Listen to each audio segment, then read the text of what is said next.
주요 문제가 될 거라고 생각이 됩니다. 뭐 지금 결국에는 2심에서 1심과는 달리 판단했던 부분 중에서 김문기 씨와 관련된 그 발언 여기에 대해서도 판단을 물론 하겠지만 어떻게 보면은 그 부분보다는 이제 백현동과 관련된 이재명 대표의 발언에 대해서 조금 더 판단을 신중하게 하지 않을까라는 생각이 듭니다. 왜냐하면 지금 뭐 김문기 씨와 관련된 발언 같은 경우에는 1심 판단에서 조금 무리한 그런 내용이 있었다라고 평가할 여지는 분명히 있었습니다. 네. 그래서 이 사진을 조작했다라는 그 발언을 골프를 치지 않았다라는 그런 발언까지로 해석을 하고 평가할 수 있는지 여기에 대해서는 뭐 반대 견해도 충분히 가능했었기 때문에 상고심에서는 이제 이 부분보다는 네. 백현동과 관련된 그 발언, 그러니까 협박이 있었다, 국토부에 협박이 있었다라는 발언을 두고 이것을 정치적인 의견 내용으로 볼지 그렇지 않다면 협박이 있었는지 여부에 대한 사실에 대한 그런 발표로 볼지 여기에 대해서 조금 더 신경을 써서 판단하지 않을까. 그래서 만약 상고심을 가게 된다면 이 부분이 조금 더 중요한 쟁점이 될 수 있다라고 개인적으로는 생각하고 있습니다. 만약에 항고심에 가게 되면 이게 3개월 이내로 결정을 하도록 그렇게 규정은 되어 있죠? 네, 그렇습니다. 이제 공직선거법상 그런 선거 범죄 같은 경우에는 상급심, 그러니까 항소심과 대법원에서는 3개월 이내에 선고를 하도록 규정을 두고 있습니다. 예. 물론 이 부분이 지켜지지 않는 사례들이 워낙 많긴 했는데 지금 이재명 대표의 사건 같은 경우에는 1심은 그 규정을 지키지 못했지만 항소심에서는 뭐 최대한 그런 규정을 준수를 했다라고 보여지고 상급심, 그러니까 대법원에서도 가능하다면은 이 시간 내에 선고를 좀 하려 하지 않을까라고 개인적으로는 예상을 하고 있습니다. 예, 최 의원님, 그 오늘 항소심 결과까지만 일단 봤을 때 짐작해 볼 수 있는 이재명 대표의 향후 정치적인 입지랄까요, 행보랄까요? 어떻게 예상하십니까?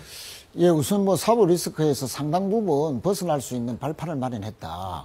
다들 선거법에서 오늘 그 항소심에서의 결과를 사법 리스크가 더 가중되느냐, 또 혹시 있을지도 모르는 조기 대선에서 상당히 그 발목을 잡을 수도 있지 않느냐라는 그런 평가들도 일부 나왔지 않습니까? 네. 특히 국민의힘에서는 오늘 뭐 재판에서 거의 유죄라고 가정을 하고 여러 가지 하여튼 정치적인 공세, 뭐 대선 후보 출마하지 마라까지 어떤 뭐 정치 대선 후보 주자들이 여러 명이 또 강조하고 또 주장하기도 했는데 여지없이 무죄로 남으로써 정치 검찰에 의한 윤 대통령의 정적 죽이기 5개 재판을 받고 있는 그 과정에서 1심에서 무죄를 판결받았던 위정교사와 예. 더불어서 항소심에서도 선거법에서 다 무죄가 나옴으로써 앞으로 남은 이 3개의 재판에서도 이재명 대표가 얼마나 그 정치 검찰에 의해서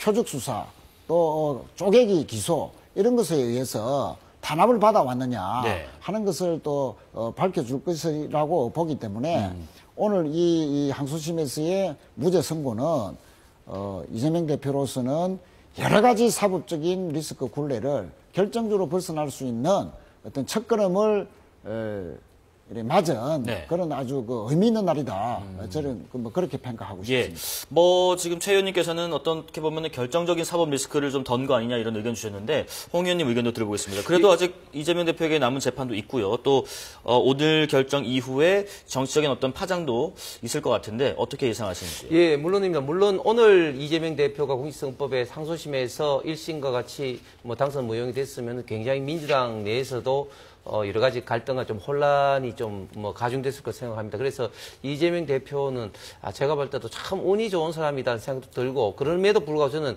정치적 생명이 뭐 잠시 저는 연장됐을 뿐이라고 생각합니다. 왜냐하면 좀 전에 변호사님도 이야기했듯이 저는 대법원에서 분명히 뭐 뒤집힐 거라고 저는 확신하는 게 백현동 관련해서 그 지금 현재 판결에서는 이것은 사실이 아니라 단순한 어떤 의견 표명이라고 이야기를 했는데 그런 식으로 의견 표명을 하면서 명확한 이런 어떤 허위사실 공표를 무죄로 준다면 과연 이 공직선거법의 허위사실 공표에 해당될 수 있는 그런 사항이 있는지 굉장히 좀 의심스럽습니다. 그렇기 네. 때문에 이 부분에서는 분명히 대부분에서는 이제 바로 잡힐 것으로 좀 기대를 하고 지금 이재명 대표가 지금 나오면서도 그런 이야기를 했지만 지금 검찰의 어떤 표적 수사에 지금 당했다. 뭐 검찰의 어떤 조작 수사다. 이런 식으로 이야기를 하고 좀 전에 최 의원께서도 쪼개기 수사 이런 식으로 째구기 기소 이야기를 말씀하셨습니다. 오히려 검찰은 오히려 여러 가지 사건을 병합을 했죠. 예를 들면 지금 대장동 건만 하더라도 대장동, 위례, 백현동, 성남FC 4가지 건을 병합하면서 지금 무려 3년째 지금 재판을 하고 있습니다. 그렇기 때문에 검찰을 이렇게 조작 수사, 뭐 이렇게 쪼개기 기소 이런 식으로 비판하는 것은 전혀 사실과 맞지 않다. 결국은 대법원에서 가르칠 거라 생각합니다. 예. 오늘이 3월 26일 수요일입니다. 이재명 대표의 선거법 위반 2심 선고가 무죄로 일단 나오면서 또 하나 관심이 모이는 게 있죠. 윤 대통령의 탄핵 심판 선고가 언제 나올지 관심사입니다. 우선 내일은요, 헌법재판소가 일반 사건들을 선고한다고 예고한 상황이고요.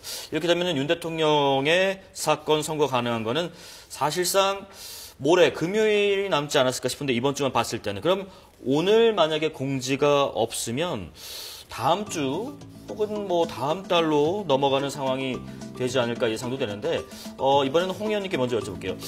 이 기일이 언제쯤으로 잡힐 걸로 예상하시는지요? 예, 내일 일반 사건, 뭐 헌법 소원이라든지 여러 가지 사건들에 대해서 이제 선고를 하기 때문에 아마 금요일은 없을 거로 생각합니다. 왜냐하면 88년 헌법재판소가 생긴 이래로 3일을 일주일에 3일을 선고하지는 않았다고 합니다. 그렇기 때문에 이번 주는 없을 것 같고 그럼 이제 다음 주로 넘어가게 되는데 저는 다음 주도 할 수 있을까 하는 좀 생각도 듭니다. 왜냐하면 지금 워낙 쟁점별로 지금 헌법재판소의 재판관들이 있던 그런 좀 의견들 대립이 굉장히 좀 심하게 좀 있기 때문에 네. 다음 주도 가능할지 좀 생각은 듭니다. 이 관련해서 처음에 그 민주당 혹은 민주당 패널들은 뭐 이건 볼 것도 없기 때문에 뭐 3월 초에 8대0 탄핵 인용이 될 거다. 그러다가 또 늦어도 3월 14일 될 거다고 하다가 자꾸 이제 연기가 되고 또 헌법재판소 내 기류가 예상치 못하게 지금 이제 인용이 안 될 것처럼 보이니까 또 뭐 여러 가지 다른 이야기를 하면서 최근에는 보면은 계속해서 헌법재판소 빨리 선고를 하는 압박을 계속해서 하고 있습니다. 특히 또 마은혁 재판관을 빨리 임명하라고 하면서 이재명 대표 같은 경우에는 마은혁 재판관을 임명하지 않은 것은 제3의 권한 대행이 직무기 현행범이고 국민 누구나 체포할 수 있고 그래서 뭐 몸조심해라 이런까지 뭐 그건을 했지 않습니까? 그렇게 지금 이제 선고에 대해서 계속해서 독촉을 하고 있고 심지어 뭐 오늘인가 지금 뭐 민주당 어떤 주도로 법사위에서 뭐 선거 촉구 뭐 국회 결의안까지도 하고 있는데 네. 뭐 이런 식으로 저는 헌법재판소가 신중하게 결정하는 이런 어떤 부분에서 시기까지도 정치권에서 민주당에서 압박을 하는 것은 분명히 사법에 대한 어떤 침해고 법치주의의 어떤 위배다 이렇게 저는 해서는 안 된다고 봅니다. 예, 뭐 금요일 선고는 좀 가능성이 작아 보인다 하셨고 4월 뭐 첫째 주 초순에도 어려울 수 있는 가능성도 있다고 예상하셨는데 최 의원님은 어떻게 예상하시는지요? 예, 지금 뭐 국민들이 다 헌법재판소의 판결을 기다리고 있는 과정 아닙니까? 특히 국민들만 지금 기다리는 것이 아니고 한미 관계나 국제 정세가 너무나 지금 우리나라 국익상에는 하루가 다르게 지금 불리하게 돌아가는 상황에서 정상적인 국가 지도력, 정상적인 국가 리더십을 다시 회복해서 정상적인 헌정 질서 하에서 한미 간의 어떤 무역 협상이라든지 FTA 재협상이라든지 이런 것을 치러야 되는데 지금 이미 결론이 나 있는 상황인데도 불구하고 왜 이렇게 늦어지느냐 이런 부분에 대해서 국민들의 어떤 그 불안감이랄까요?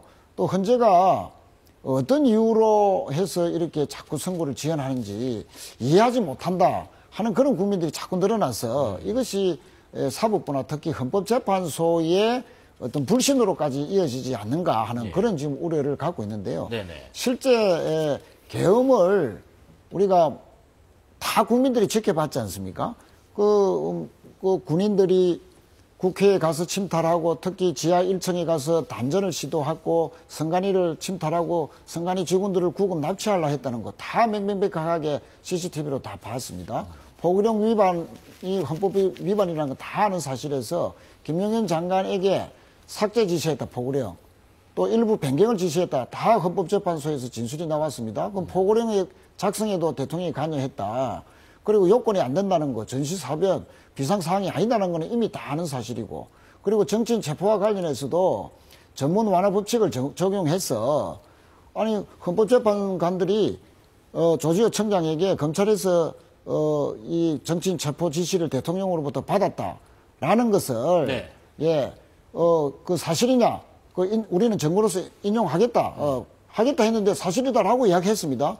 그러면은 이런 그 명백한 그 위헌 행위가 5가지 쟁점으로 정리한 헌법재판소에서 모두가 충족하는데도 불구하고 네네. 왜 이렇게 안 하느냐? 물론 절차적인 문제에서 동일성의 원칙이 훼손되지 않느냐? 그래서 일부 소추장에 변경이 됐기 때문에 국회 동의 절차를 다시 밟아야 된다.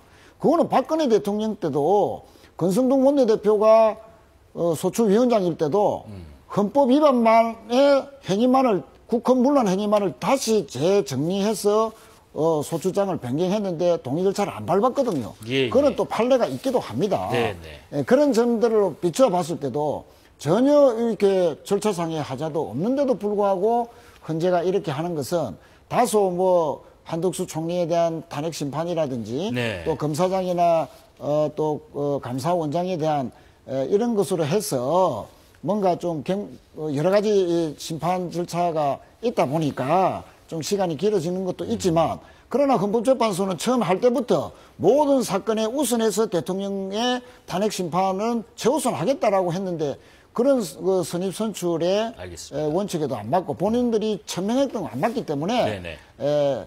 이번 주라도 해야 되고 다음 주 초라도 예. 반드시 이미 결론이 나 있는 상황에서 왜 이런 미루는지 국민들은 참 네. 이해하기 힘들다. 그렇게 보고 있습니다. 물론 뭐 이미 결론이 나 있는 상황에서 왜 발표를 하지 않느냐라는 것은 최 의원님의 개인적인 의견이시고요. 자, 근데 이제 홍 의원님 이번 네. 주 넘기면 아까 뭐 언급하셨지만은 4월 초도 뭐 어려울 수도 있다라는 의견도 주셨는데 지금 그 심리를 마친 사람이 한 분 더 있죠. 박성재 법무부 장관. 네. 그러면 이 사건을 먼저 선고할 수도 있을지 그러면은 둘째 주 이후까지도 밀리는 건가요? 어떻게 되는 건가요? 그렇습니다.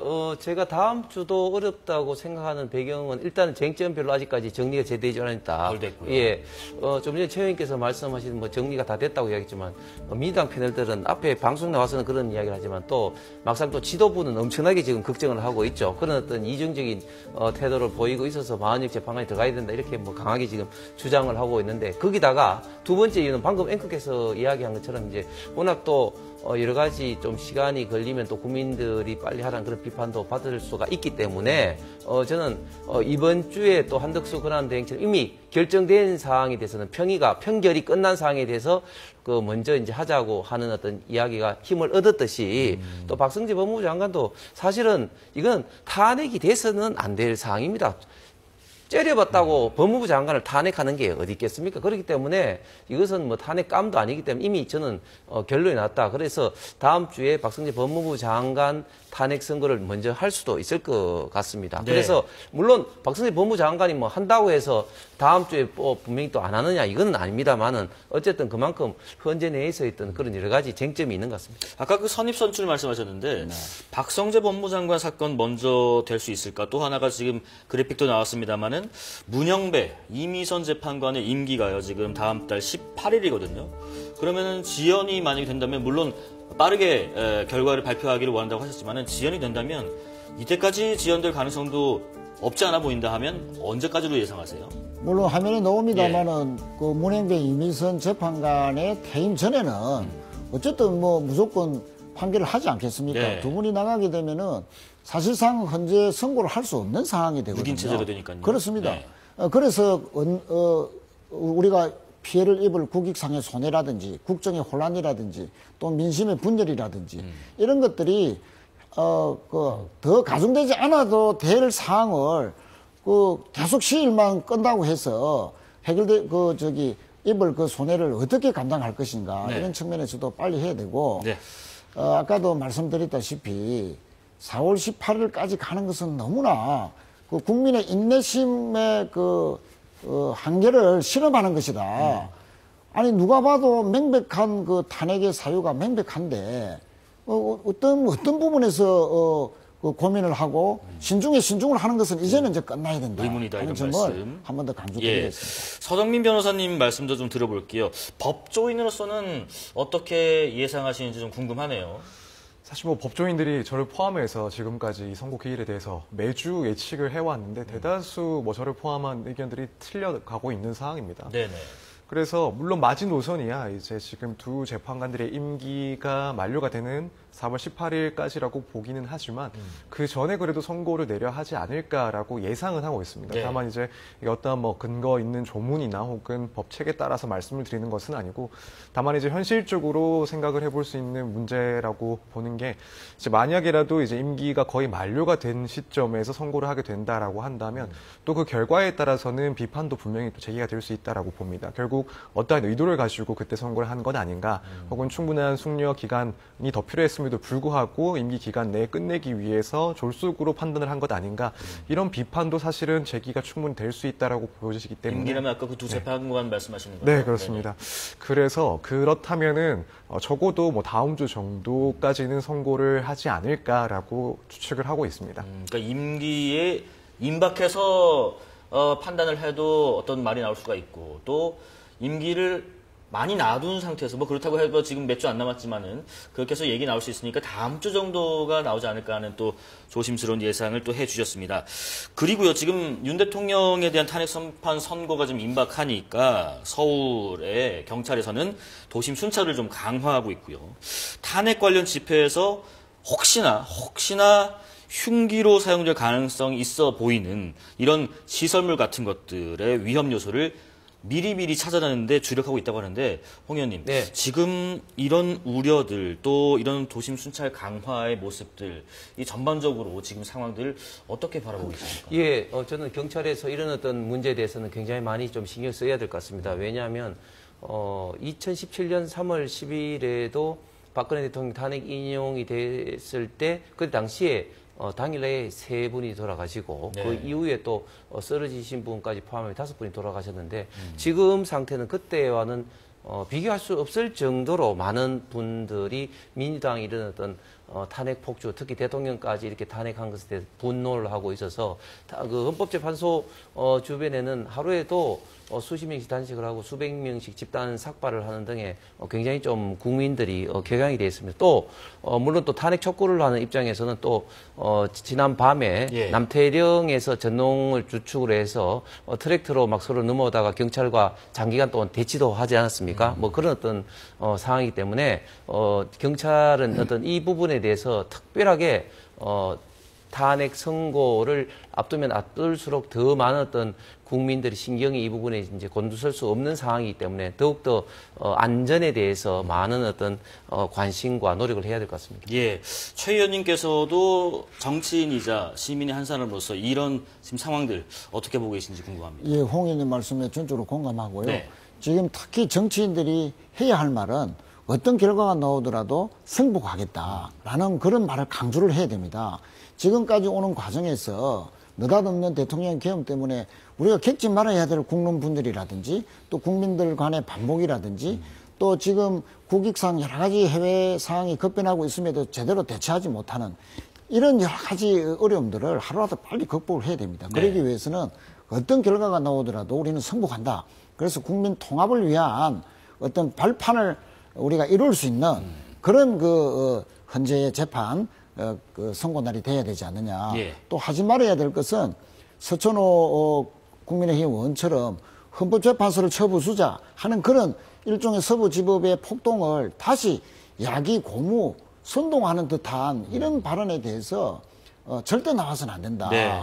그런 차원에서 우리 정치인들이 앞장서서 우리가 국민 통합과 나라 발전을 위해서라도 이제는 차분한 분위기에서 진지하게 네. 기다리고 승복하는 자세로 하는 것이 중요하다 생각합니다. 서변환 스님께도 한번 이런 질문 드려볼게요. 지금 어쨌든 우리가 지금 이런 상황들 그리고 또 바라보시는 입장에서 법조계에서 어떤 판단 혹은 어떤 재판관들에 대한 위협적인 발언들도 왕왕 있어 왔었고 법조인 입장에서 우리 또 정부에서도 엄정 대응 강경된 입장도 밝혔지 않습니까? 법조인 입장에서는 이런 움직임과 우려들에 대해서 바람직한 방향으로 좀 나아가기 위해서는 이렇게 해야지 좋지 않을까 의견 좀 들어보겠습니다. 사실 뭐 제가 법조계를 뭐 대표해서 말씀드릴 수는 없는 네. 사람입니다만 개인적으로 이제 변호사로서 말씀을 드려보자면 사실 지금 이 상황을 뭐 무척 현실적으로 이 국론이 많이 분열되고 또 심화가 되고 있다라는 것을 개인적으로 느꼈던 것은 지난 서부지법 사태였습니다. 아무래도 변호사 입장에서는 이 법원에서 이런 사태가 발생했다는 점이 상당히 충격적이고 또 더 와닿는 그런 현상이기도 했습니다. 네. 그렇기 때문에 지금 앞으로도 사실 이 윤 대통령에 대한 탄핵 선고 결과에 따라서 그 정도로 또 심각한 그런 국론 분열이 발생할 수도 있고 또 상당히 격화될 수 있다라는 걱정을 할 수밖에 없는 것도 너무 당연하고 한편으로는 무척 안타깝기도 합니다. 결국에는 최종적인 판단을 하는 곳들, 그러니까 사법적인 판단을 하는 곳들이 법원이고 헌법재판소인데 적어도 지금 시점에서는 뭐 그 결과에 대해서 반대하는 입장에서는 법원을 신뢰하지 못하는 그런 상황에 와 있기 때문에 네. 이런 점이 상당히 안타깝다라고 생각됩니다. 그래서 알겠습니다. 일단 눈앞에 닥치는 그런 분열 혹은 갈등들도 다 완만하게 처리가 돼야 되긴 하겠지만 앞으로의 그런 법원에 대한 그런 존중도 회복돼야 되지 않을까 생각하고 있습니다. 알겠습니다. 자, 국민의힘 홍석준 전 의원, 민주당 최인호 전 의원, 서정빈 변호사 세 분 모시고 정치권 이야기 나눠봤습니다. 고맙습니다. 자, 재난방송 주관사 KBS는 더 이상의 인명피해가 없길 바라겠습니다. 현재까지 이번 산불로 24분이 안타깝게 목숨을 잃고 26분이 중경상을 입은 것으로 잠정 집계가 됐다고 합니다. 계속되는 뉴스 특보를 통해서 인명피해 최소화와 산불 진화에 도움이 되는 소식 KBS가 전해드리겠습니다. 3월 26일 수요일 사사건건 여기까지입니다. 시청해주신 여러분 고맙습니다.